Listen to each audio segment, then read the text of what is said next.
మకర సంక్రాంతి ఉత్సవాల్లో భాగంగా భోగి పండగ గురించి మొట్టమొదటిగా తెలుసుకుందాం. భోగి రోజు మనందరం కూడా భోగి మంట వేస్తాం. అందులో పాత చెక్కలు, పనికిరాని వస్తువులు వేస్తాం.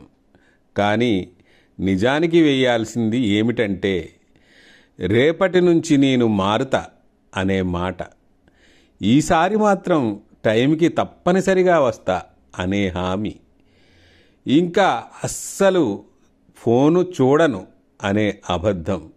ఇవి అన్నీ వేయాలి. భోగి మంట అంటే పాత చెత్త బయటపడుతుంది, కొత్త బుద్ధి లోపలికి వస్తుంది.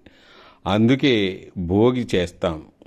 కొత్త పంటలు వచ్చాయని ఆనందపడడానికి, పాత సమస్యలకు ఫుల్ స్టాప్ పెట్టడానికి, గోవిందుడికి ధన్యవాదాలు తెలపడానికి, గోదాదేవి చూపించిన భక్తి మార్గం గుర్తు చేసుకోవడానికి.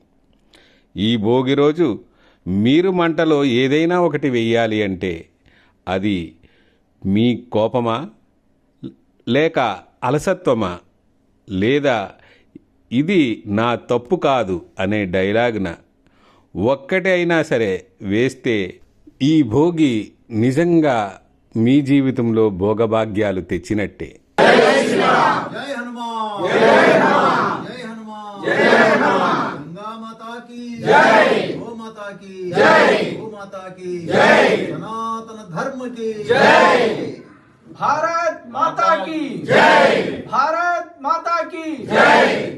అక్కడ ప్రసాదం పెట్టారండి. జై హనుమాన్ జై హనుమాన్ జై హనుమాన్ గంగా మాతా की जय, गो माता की जय, गो माता की जय, सनातन धर्म की जय, भारत माता की जय, भारत माता की जय. అక్కడ ప్రసాదం జై